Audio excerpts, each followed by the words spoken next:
શ્રી ગણેશાય નમઃ. આજના વિડીયોમાં આપણે સાંભળીશું પુરુષોત્તમ માસની કથા મહાત્મ્ય, અધ્યાય 21મો, પુરુષોત્તમ ભગવાનની પૂજન વિધિ તથા આજની કથા વાર્તા, દાન ફળની કથા. આપને આ વિડીયો પસંદ આવે તો લાઈક કરજો, શેર કરજો અને મારી ચેનલ સબસ્ક્રાઈબ કરજો. અધ્યાય 21. સુત પુરાણી બોલ્યા, હે મુનિ શ્રેષ્ઠો, પુરુષોત્તમ માસની વ્રત વિધિ બતાવ્યા પછી ભગવાન પુરુષોત્તમની પૂજન વિધિ કેવી રીતે કરવામાં આવે છે તે હું તમને જણાવું છું, તે સાંભળો.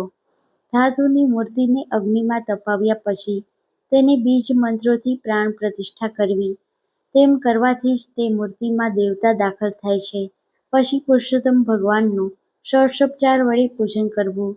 આવાહન કરી બોલાવી તેમને આસન ગ્રહણ કરવા કહેવું. પછી તેમના પગ ધોવા, અર્ઘ્ય અર્પણ કરવું, આચમન કરતા રહેવું. પહેલા પંચામૃતથી સ્નાન કરાવવું, પછી શુદ્ધ શીતળ જળથી સ્નાન કરાવવું. પીતાંબરનો જોટો અર્પણ કરવો, જનોઈ પહેરાવવી, સુખડ ચંદન આદિનું લેપ કરવું. અક્ષત ચઢાવ્યા પછી પુષ્પો ચઢાવવા. આ દરેક વિધિ વખતે તેના જે તે બીજ મંત્ર છે તે અવશ્ય બોલવા. પછી તે વિધિ કરવી. આટલી વિધિ પત્યા પછી અંગ પ્રત્યંગની પૂજા કરવી, જેમ કે ચરણની પૂજા, ઘૂંટીઓની પૂજા, ટીચણોની પૂજા, જાંઘની પૂજા, કેડની પૂજા, લિંગની પૂજા, નાભિની પૂજા, હૃદયની પૂજા, કંઠની પૂજા, બાહુઓની પૂજા, મુખની પૂજા, નેત્રોની પૂજા, મસ્તકની પૂજા. આ દરેક અંગની પૂજા ક્રમબદ્ધ રીતે કરતી વખતે તેના જે જે અંગોના બીજ મંત્રો છે તે અવશ્ય બોલવા. આમ પ્રતિમાના સર્વ અંગોની પૂજા કરવી.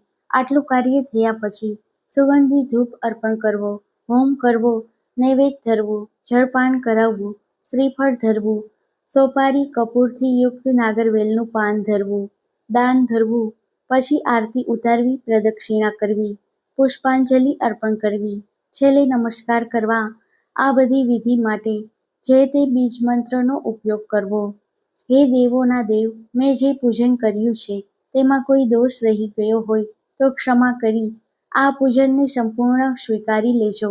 એમ બોલી નામ મંત્રો પછી સ્વાહા લગાવી તલનો હોમ કરવો. આખો પુરુષોત્તમ માસ ભગવાનનો અખંડ દીવો પ્રતિમા આગળ બળતો રાખવો. આ રીતે ભગવાન વિષ્ણુનું ભક્તિભાવથી પૂજન કરનાર આ લોકમાં અનેક પ્રકારના સુખ ભોગવી અને પ્રભુના પરમધામ વૈકુંઠમાં જાય છે. પુરુષોત્તમ મહાત્મયનો પુરુષોત્તમ ભગવાનની પૂજન વિધિ નામનો 21મો અધ્યાય સંપૂર્ણ. હવે પુરુષોત્તમ માસની પાવન કથા સાંભળીશું. દાન ફળની કથા. એક ગામમાં પટેલ અને પટલાણી રહેતા હતા. તેમને એક દીકરો હતો. પટેલ અને તેમનો દીકરો સવારે ખેતરમાં જાય તે સાંજે ઘેર આવે. પટલાણી ઘરનું કામકાજ પતાવી ભોજન તૈયાર કરી પતિ અને દીકરા માટે પાછું લઈને જાય. બપોરે ત્રણેય સાથે બેસીને જમે. જમ્યા પછી થોડો આરામ કરી ત્રણેય કામે લાગી જાય. સંધ્યા સમયે ત્રણેય ખેતરથી ઘેર આવી જાય. ભોજન કર્યા પછી રાત્રે ત્રણેય ભજન કીર્તન કરે. ત્રણેયના મન સાફ હતા, કદી કોઈનું ખરાબ વિચારે નહીં. એવામાં પુરુષોત્તમ માસ આવ્યો. પટેલ પટલાણીએ વિચાર કર્યો કે આ વખતે ગંગામાં સ્નાન કરીએ તો અધિક ફળ મળે. પટેલે 2 ગાડા જોડ્યા. 2 ગાડામાં ઘરવખરી ભરી. એક ગાડામાં પટેલ બેઠા અને બીજા ગાડામાં તેમનો દીકરો અને પટલાણી બેઠા. આમ પટેલ ઘરવખરીના 2 ગાડા ભરીને કુટુંબ સાથે ગંગા નહાવા ચાલી નીકળ્યા.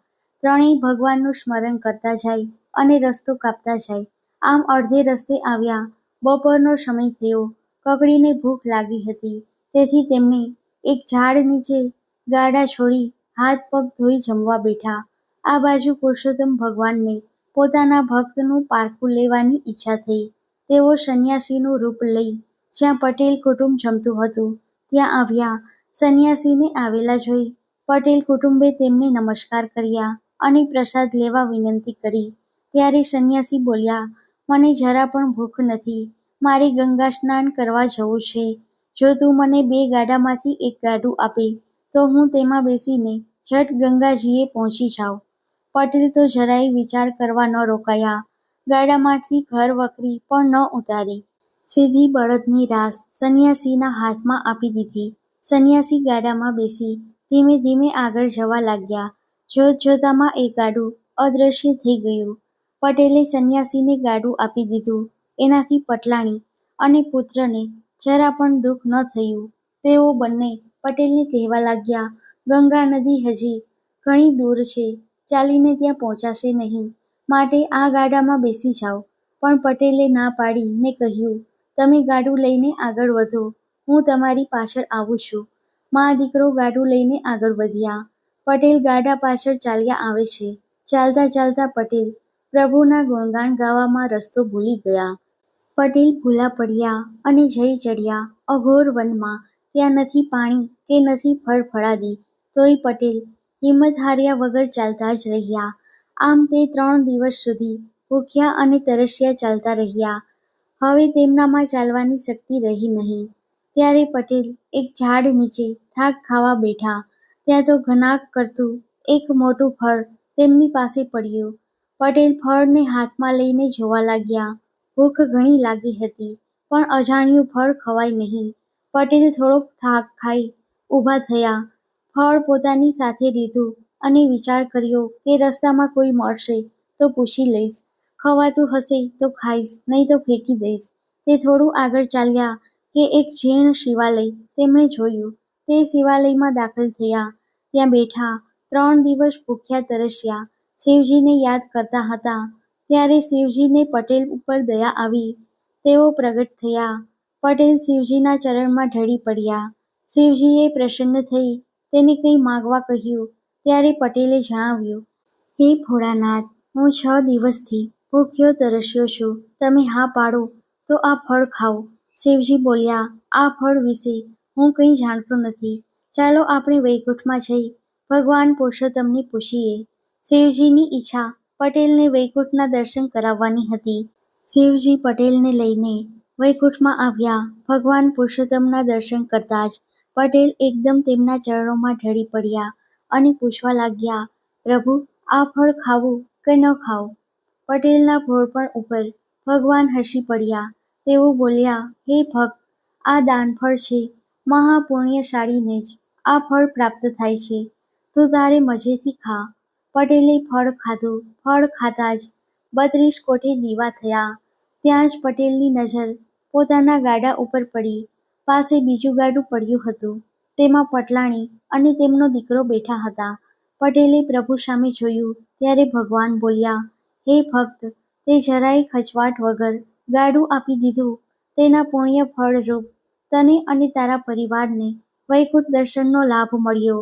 હવે તારે વૈકુંઠમાં રહેવું છે કે પૃથ્વી ઉપર જવાની ઈચ્છા છે? ત્યારે પટેલ બોલ્યા, હે પુરુષોત્તમ ભગવાન, મને અને મારા કુટુંબને હવે પૃથ્વી ઉપર જવું નથી. અમે તો વૈકુંઠમાં રહીશું. અમૃત માસે સ્નાન ધ્યાન કરી કરે જે દાન, વૈકુંઠ સદેહે ભોગવે રહી સાથ ભગવાન. બોલો પુરુષોત્તમ ભગવાનની જય.